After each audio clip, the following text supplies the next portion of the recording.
Hello मेरे प्यारे प्यारे बच्चों, मैं आसिफ अंसारी आप सभी लोगों का आपके अपने YouTube channel study as per बहुत बहुत स्वागत करता हूँ। तो जैसा कि बच्चों आप जानते हैं कि यहाँ पर राजू प्रकाशन का साल चल रहा है मैथमेटिक्स का, जिसमें हमने 2022 का दूसरा सेट जिसका कोड था 822 AW कर रहे थे। उसके हमने क्वेश्चन नंबर 5 तक कंप्लीट कर लिए थे।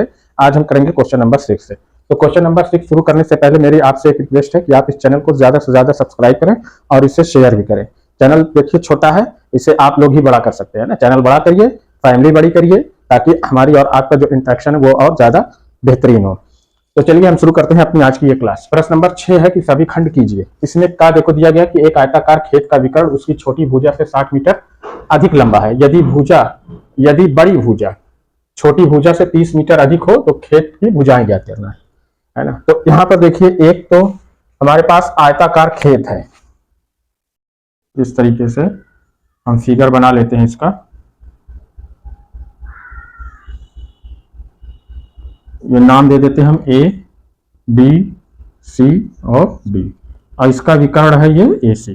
ठीक है, यहां पर देखो कहा गया कि खेत का विकर्ण जो है उसकी छोटी भुजा से 60 मीटर अधिक है। अगर ये BC, ये खेत की छोटी भुजा, इसको हम मान लेते हैं x मीटर, तो विकर्ण AC कितना आ जाएगा, x प्लस 60 मीटर। ठीक, और उसके बाद क्या है कि बड़ी भुजा जो है वो छोटी भुजा से कितनी ज्यादा है, 30 मीटर, तो बड़ी भुजा आ जाएगी x प्लस 30 मीटर।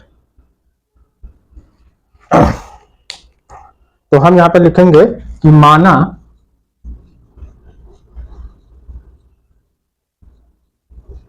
छोटी भुजा कितनी है, x मीटर है, तो विकर्ण कितना आ जाएगा, विकर्ण हमारा आ जाएगा x प्लस 60 मीटर। और बड़ी भुजा कितनी आ जाएगी, छोटी भुजा से 30 ज्यादा है तो x प्लस 30 मीटर। ये हो गया।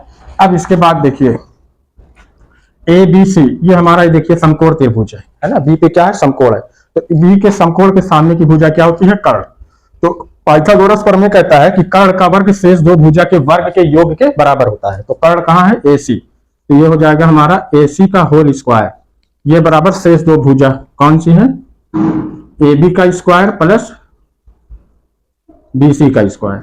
अब सबकी वैल्यू हम रख दें, तो AC कितना है, x प्लस 60 का स्क्वायर, और AB कितना है, x प्लस 30 का होल स्क्वायर, और BC कितना है, x का स्क्वायर। सबकी वैल्यू को हमने पुट अप कर लिया। अब x प्लस 60 के स्क्वायर को हम सॉल्व करेंगे। तो देखिए एक फार्मूला होता है, आप जानते भी होंगे कि a प्लस b का स्क्वायर बराबर होता है a square plus 2ab plus b square. तो यहाँ पे देखिए, यहाँ a है और यहाँ पे x है, यहाँ b है और यहाँ पे 60 है, यानी कि a की प्लेस पे हम क्या रखेंगे, x, और b की जगह पे क्या रखेंगे, 60। तो ये हमारा हो जाएगा देखो एक्स स्क्वायर प्लस 2ab, तो दो a की जगह पे x, 2x हो जाएगा, और b की जगह पे 60, तो 60 का हम दो में गुणा करेंगे कितना हो जाएगा, 120x, और फिर 60 का स्क्वायर कर देंगे b, तो 6 के कितना हो गया, 3600, ये हो गया। उसके बाद देखिए इसको हम करें तो ये भी हो गया एक्स स्क्वायर प्लस 2ab, तो 2 गुणे 30 कितना हो जाएगा, 60, और x कितना हो गया, 60x प्लस, और 30 का स्क्वायर हो गया हमारे पास 900। ठीक है, उसके बाद आगे हमारा क्या है, यहाँ पे एक्स स्क्वायर है। ठीक, अब देखिए ये हो गया हमारे पास x square plus 120x plus 3600, और देखिए एक्स स्क्वायर कितना हो जाएगा, 2x square plus 60x plus 900। ठीक, अब इस पूरी वैल्यू को हम इधर लेके जाएंगे, तो देखो 2x square plus 60x plus 900, इधर जाएंगे तो देखो माइनस एक्स स्क्वायर हो गया, प्लस 120 है तो हो जाएगा माइनस 120x। ठीक है, प्लस 3600 हो तो हो जाएगा माइनस 3600, इक्वल के बाद हमारा बचेगा 0। आप इस वैल्यू को भी इधर ला कर सकते हैं ना, इधर लाएंगे तो सारी प्लस है तो इधर हो जाएगी माइनस। हमने इसको इसलिए लेगा क्योंकि 2x स्क्वायर में हम x स्क्वायर घटा देंगे तो हमारा x स्क्वायर बच जाएगा प्लस में, नहीं तो ऐसे क्या था, माइनस में बचता, तो माइनस से बचने के लिए मैंने ये किया है। अब यहाँ पे देखो 2x स्क्वायर में से एक ये माइनस एक्स स्क्वायर निकाल देंगे, कितना बचेगा, x स्क्वायर। अब देखो माइनस 120 में से हम प्लस 60 निकाल देंगे तो कितना बचेगा, माइनस 60x। ठीक है, अब माइनस 3600 में से हम 900 निकाल देंगे तो कितना बचेगा, माइनस 2700 बराबर 0 के। ठीक है, अब यहाँ पे देखिए, अब हमें दो ऐसी वैल्यू का पता करना है, दो ऐसी डिजिट का पता करना है, दो ऐसे नंबर का पता करना है कि जिनका गुणा करने पे कितना है, माइनस 2700, और उन्हीं नंबर को जोड़ दे तो कितना आ जाए, माइनस 60x। तो देखिए माइनस 90 और प्लस 30 में जोड़ेंगे तो कितना आएगा, माइनस 60, और यही -90 का हम गुणा कर दें 30 में तो कितना आ जाएगा -2700, यानी कि दो नंबर हमें मिल रहा है, कौन कौन, ऋण 90 और धन 30। तो ये जो हमारा 60x है इसी को हम ब्रेक कर देते हैं किसमें, -90x प्लस 30x, और ये है -2700 बराबर 0 के। ठीक है, अब यहां से देखिए, यहां से x, यहां से x हम कॉमन ले लें तो क्या बचेगा, x माइनस 90, यहां से हम ले लेते हैं +30 तो यहाँ पे क्या बच जाएगा, x माइनस 90 बराबर 0 के। अब आगे देखिए, अब यहां देखिए x माइनस 90, x माइनस 90, हमने x माइनस 90 को कॉमन लिया। अब देखो यहाँ क्या बचा है, x, और यहाँ क्या बचा है, धन 30, तो ये हमारा दूसरा आ जाएगा x धन 30 बराबर 0। अब दोनों का हम 0 से कंपेयर करा लेते हैं, तो x माइनस 90 बराबर 0, तो x बराबर कितना आएगा, 90। ये वैल्यू हमारी प्लस में आ रही है तो यही हमारा मान हो जाएगा, है ना। दूसरी वैल्यू है, देखिए यहाँ पर x प्लस 30 बराबर कितना है, 0, तो x बराबर, ये प्लस से इधर जाएगा -30। क्योंकि ये वैल्यू निगेटिव में है तो हम निगेटिव को कंसीडर नहीं करेंगे, तो हम वैल्यू ले लेते हैं x बराबर 90। तो हमने x क्या माना था बेटा, छोटी भुजा माना था, तो हमारी जो छोटी भुजा होगी वो कितनी आ जाएगी, 90 मीटर। विकर्ण हमने क्या कहा था कि x प्लस 60, तो ये हो, देखो x बराबर कितना है, 90 प्लस 60 कितना आ जाएगा, 150 मीटर। उसके बाद हम निकाल लेते हैं बड़ी भुजा, तो बड़ी भुजा हमने क्या लिया था, x प्लस 30, तो x बराबर कितना आया हमारा, 90 प्लस 30, तो कितना आ जाएगा, 120 मीटर, है ना। तो इस तरीके से हमने तीनों भुजाओं को निकाल लिया है खेत की। अब हम देखते हैं प्रश्न नंबर 6 का घा। प्रश्न नंबर 6 का घा इसलिए करवा रहा हूं क्योंकि जो प्रश्न नंबर 6 के, ये जो राजू प्रकाशन का अंसाल्व है, ये आप देख सकते हैं, इसमें जो खा और गा है ना, ये प्रश्न जो है अब आपकी एनसीईआरटी से निकाल दिया गया है। तो ऐसे क्वेश्चन अब आगामी एग्जाम जो आपका एग्जाम आएगा बोर्ड एग्जाम का, उसमें इस तरीके के क्वेश्चन नहीं आएंगे। तो इसलिए हम प्रश्न नंबर खा और गा को छोड़ देते हैं, किसको करेंगे, घा को करेंगे, जो हमें पढ़ना है। ठीक है, तो आप भी देख लेना इन साल में, तो ऐसे क्वेश्चन जो होंगे उसे हम नहीं लगाते हैं। तो देखिए, प्रश्न नंबर घा यह है कि निम्नलिखित बारंबारता सारणी से माध्यिका ज्ञात कीजिए। एक हमें सारणी इस तरीके से दी गई है कि वर्ग अंतराल है, ये बारंबारता है, 0 से 10 की है 2, 10 से 20 की है 4, 20 से 30 की है 7, और 30 से 40 की है 7, और 40 से 50 की 3 है, 2, 4, 7 और ये 3 है, और 40 से 50 की 2 है ना, थोड़ा सा ऊपर नीचे हो गया। ठीक है, देखिए हमें निकालना है माध्यिका, तो इसके लिए हम निकालेंगे सबसे पहले संचयी बारंबारता।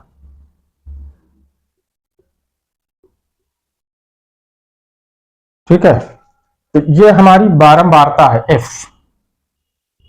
और ये संचयी बारंबारता, यानी कि ये क्या है, CF कम्युलेटिव फ्रीक्वेंसी। तो संचयी बारंबारता देखिए, पहले 2 है तो हम यहाँ पे 2 लिख देंगे। अब ये 4 को 2 में जोड़ेंगे, कितना हो जाएगा, 6, 6 में हम 7 जोड़ेंगे, कितना आ जाएगा, 13, 13 में 3 जोड़ा कितना आ गया, 16, 16 में अब 2 जोड़ेंगे, कितना आ गया, 18। ठीक है, तो ये जो हमारी संचयी बारंबारता निकल के आ गई है। तो यहाँ पे देखिए 18, यानी कि n बराबर हमें कितना मिला है, 18, तो हम निकाल लेते हैं n/2, तो हम 18/2 करेंगे तो कितना आ जाएगा, 9। ये 9 जो आ रहा है ये किसमें आएगा, जिसकी संचयी बारंबारता कितनी है, 13 है। तो इसी के सामने वाला कॉलम ये सारे हम ले लेंगे। ठीक है, यहीं से हमारे सारी वैल्यू मिल जाएगी। तो इसके ऊपर जो है ये हमारा क्या है, ये CF है, संचयी बारंबारता है। ठीक है, और ये जो है इसी के सामने ये हमारा F है, और यहाँ पे देखो ये 20 से 30, तो ये हमारा हो जाएगा L1, और ये हो जाएगा बेटा L2। ठीक, सारी वैल्यू आ गई। अब आपको निकालना है माध्यिका।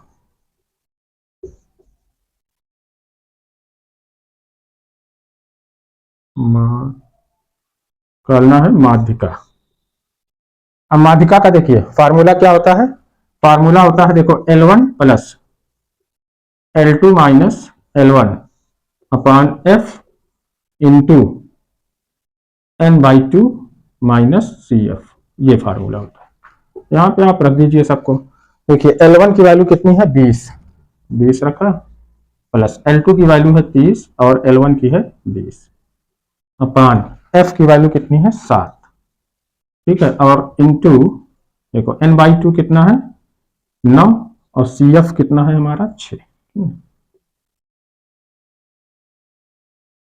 किया जाएगा 20 प्लस 20 में 30 में से 20 निकाला, कितना बचा, 10/7 और गुणे 9 में से 6 निकालेंगे कितना आ जाएगा 3, आ गया 20 और ये 10 तिहाई कितना हो जाएगा 30/7। ठीक, अब इस 30 में 7 से भाग दे दीजिए, कितना जाएगा 7 चौक 28, 10 में से 8 गए 2, यहाँ पे हम पॉइंट लगा के यहाँ 0 बढ़ा लेते हैं, तो 7 दूनी 14,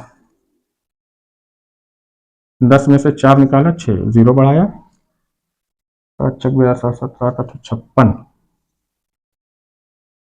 10 में से 6 निकालेंगे 4, तो इसी तरीके से आता रहेगा। तो ये हम 2 के 2 अंक तक का ले लेते हैं, तो ये हमारा आ गया 20 प्लस कितना आया है 4.28, दोनों को जोड़ दो तो 20 4 कितना हो गया 24.28, लगभग ये आ जाएगा। ठीक है, तो ये हमने निकाल लिया। तो आइए बच्चों, अब हम देखते हैं प्रश्न नंबर 7। ये इस सेट का आखिरी क्वेश्चन है। प्रश्न नंबर 7 का क्या है कि एक नाव पुल की ओर आ रही है, किसी क्षण पुल का उन्नयन कोण कितना है 30 अंश देखा गया है। नाव के उसी चाल से 4 मिनट के पश्चात पुल का उन्नयन कोण 60 अंश हो जाता है, तो नाव को पुल तक पहुंचने में कितना समय लगेगा। तो इस तरीके के क्वेश्चन जो है आपके एग्जाम में आते हैं, और ये 6 नंबर का क्वेश्चन है। अभी तक जो आपने प्रश्न नंबर 6 किए थे उसमें 4 नंबर का था, और 7वां जो है ये 6 नंबर का होता है। इसमें का खा 2 आता है और अथवा वाला भी आता है। तो देखिए, अब सबसे पहले हम क्या करते हैं कि इसका फिगर बनाते हैं, प्रश्न को पढ़ेंगे और उसका फिगर बनाएंगे। तो कह रहा है कि एक नाव पुल की ओर आ रही है, तो सबसे पहले हम एक पुल बना लेते हैं। ये मान लीजिए कि ये हमारा पुल है, जिसको हम AB से डिनोट करते हैं, और इसकी ऊंचाई मान लेते हैं कितनी है h मीटर है। अब यहाँ पे नाव का उन्नयन कोण है ना, यानी कि इस नाव का उन्नयन कोण कितना देखा गया है 30 अंश देखा गया है, ये हम ले लेते हैं। ठीक है, ये 30 अंश, इसको हम बिंदु C ले लेंगे। ठीक, इतना है। अब उसके बाद कह रही थी कि नाव की उसी चाल से 4 मिनट पश्चात, उसी चाल से अब ये यहाँ पे पहुंचती है, मान लीजिए यहाँ कोई बिंदु D है। अब यहाँ पे उन्नयन कोण कितना हो जाता है इसका 60 डिग्री हो गया, ये वाला है ना। सबसे पहले मान लेते हैं नाव की चाल, तो यहाँ पे हमने लिखा थोड़ा सा नीचे कि माना नाव की चाल कितनी है x मीटर प्रति मिनट, ये हमने मान लिया। अब ये जो हमारी दूरी CD आएगी, ये CD, ये बराबर कितनी आ जाएगी, तो दूरी बराबर क्या आता है, देखो समय गुणे चाल, समय कितना है 4 और चाल कितनी है x, तो कितनी आ जाएगी 4x। ठीक है, ये हमारी दूरी कितनी आ जाएगी 4x। अब D से और B की दूरी हम निकालेंगे, तो यहां पे हम समय मान लेते हैं कितना t और चाल कितनी है x, तो ये हमारी जो D से B की दूरी आ जाएगी, ये क्या आ जाएगी xt। ठीक है, यहां से हमारी आ जाएगी xt, ये दूरी आ गई। अब देखो कुल दूरी कितनी आ जाएगी, है ना, तो ये C और B की दूरी CD, ये बराबर दोनों को हम जोड़ देंगे, कितना आ जाएगा 4x प्लस xt, ये आ गया। ठीक है, अब उसके बाद फार्मूला अप्लाई करिए। अब हम समकोण त्रिभुज ये देखते हैं कि ABC में, यहां पे हम लगाएंगे समकोण त्रिभुज ABC में, तो देखिए AB अपान BC बराबर tan थीटा, तो AB बराबर कितना है h और BC बराबर कितना है, देखो 4x प्लस xt, और tan थीटा, तो थीटा की वैल्यू कितनी है 30 अंश है, तो यहां पे हम लिख देते हैं 30। tan 30 की वैल्यू होती है 1/√3। अब इसका हम तिर्यक गुणा कर लेंगे, इसका इसमें और इसका इसमें, तो ये कितना हो जाएगा √3h बराबर कितना आ गया 4x plus x into T, तो h बराबर कितना आ जाएगा 4x plus x T upon √3। ये हमारा आ गया इक्वेशन फर्स्ट। आगे बात यहां तक समझ में। अब उसके बाद हमारा दूसरा समकोण है ABD। अब यहां पे हम लेते हैं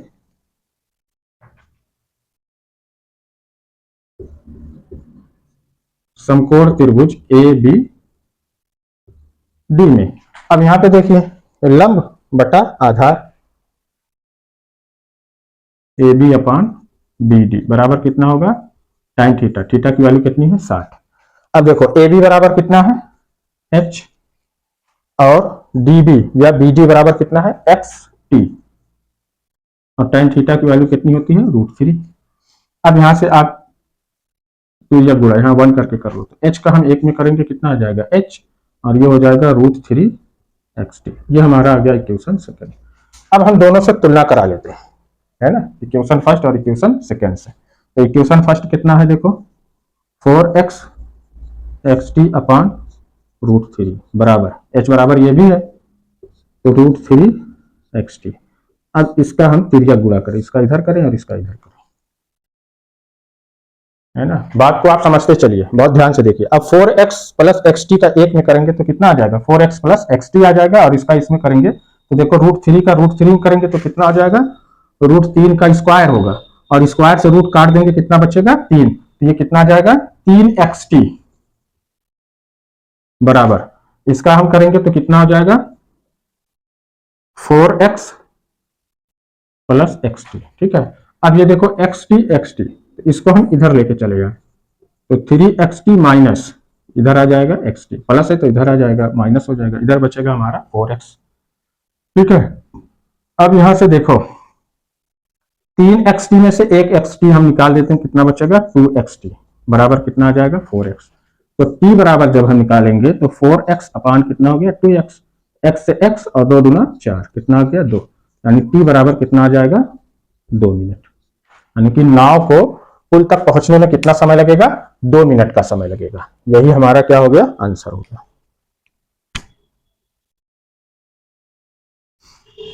ठीक है, आई होप आपको ये चीज बहुत अच्छे से समझ में आ गई होगी। ये मेरे प्यारे प्यारे बच्चों, अब हम प्रश्न नंबर 7 का खा देखते हैं ना। प्रश्न नंबर 7 का का में जो अथवा वाला है वो क्वेश्चन आपकी एनसीईआरटी से हटा दिया गया, तो जो क्वेश्चन एनसीईआरटी के सिलेबस से में ही नहीं है, अब वो उसको पढ़ना ही नहीं है, वो आगे वाली परीक्षाओं में आएगा ही नहीं, तो उसे हम क्या करें, तो इसलिए हम सीधा करेंगे प्रश्न नंबर 7 का खा, क्योंकि ये क्वेश्चन है और ऐसे क्वेश्चन जो है आते भी है। तो इसमें जो दिया गया कि ऋतु धारा के अनुकूल 2 घंटे में 20 किलोमीटर तैर सकती है और धारा के प्रतिकूल 2 घंटे में 4 किलोमीटर तैर सकती है, तो स्थिर जल में उसके तैरने की चाल तथा धारा की चाल ज्ञात कीजिए। तो हमें क्या निकालना है कि स्थिर जल में उसके तैरने की चाल और धारा की चाल, तो इसी को हम क्या करते हैं, मान लेते हैं। तो माना, यहां पे हम लिखेंगे कि माना स्थिर जल में तैरने की चाल क्या है, x किलोमीटर प्रति घंटा तथा धारा की चाल y किलोमीटर प्रति घंटा। ये दोनों चीजें हमने क्या की, इसकी मान ली। अब देखिए, तो धारा के अनुकूल, है ना, धारा के अनुकूल हम निकालेंगे, धारा के अनुकूल चाल क्या हो जाएगी, x प्लस वाई, है ना, दोनों जोड़ जाएगी, उसके तैरने वाले भी और धारा वाले भी दोनों क्या हो जाएगी, जुड़ जाएगी। और धारा के प्रतिकूल,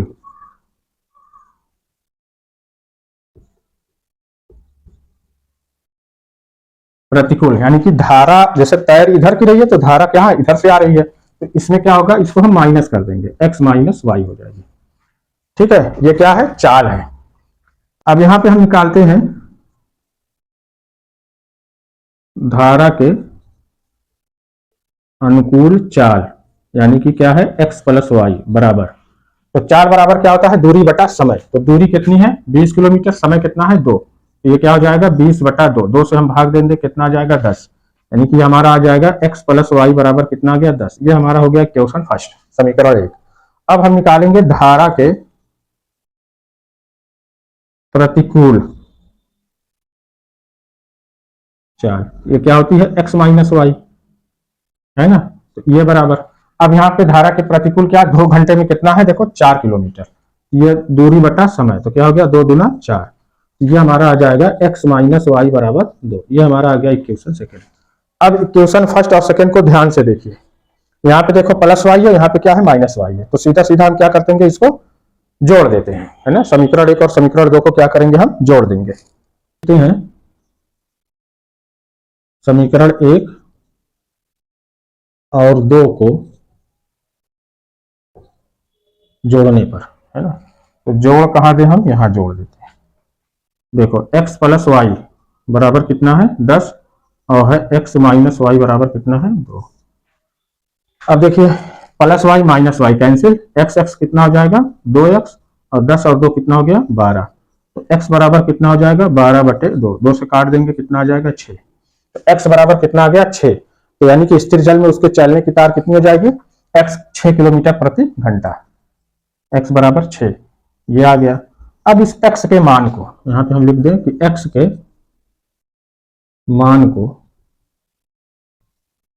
समीकरण 1 में रखने पर, ठीक है, समीकरण 1 कहां है, x प्लस वाई बराबर 10, तो x की वैल्यू कितनी आई है 6 प्लस वाई बराबर 10, तो y बराबर प्लस 6 है, इधर जाएगा तो क्या हो जाएगा -6, तो y बराबर कितना आ गया 4। तो यहां पे हम देखते हैं y क्या थी, ये धारा की चाल थी, तो धारा की चाल कितनी आ गई 4 किलोमीटर प्रति घंटा, और उसके तैरने की चाल कितनी आ रही है 6 किलोमीटर प्रति घंटा। तो चाहो तो यहां पर आंसर में ऐसे लिख देंगे कि तैरने की चाल, यही पूछा है ना, कितनी आ जाएगी 6 किलोमीटर प्रति घंटा, और धारा की चाल कितनी आ जाएगी 4 किलोमीटर प्रति घंटा।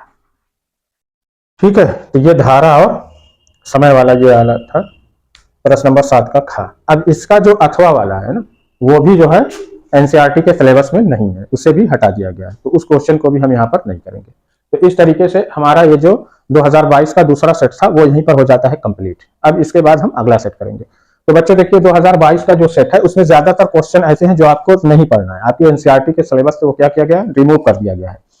तो हमारा 2024 का सेट चल ही रहा है, उसमें मैं तीसरा सेट करवा रहा हूँ, आप लोग पहला दूसरा देखिए, और 2022 का 2 सेट भी कंप्लीट हो चुका है। ठीक है, तो हम सोच रहे हैं कि अब हम 2023 वाला सेट शुरू करते हैं। 2023 और 2024 का जो 7 सेट है ये पूरे लगा लें, तो इसको लगाने से आप जो है ना ज्यादातर क्वेश्चन इसी में से आप कर लेंगे, ये मेरा मानना है।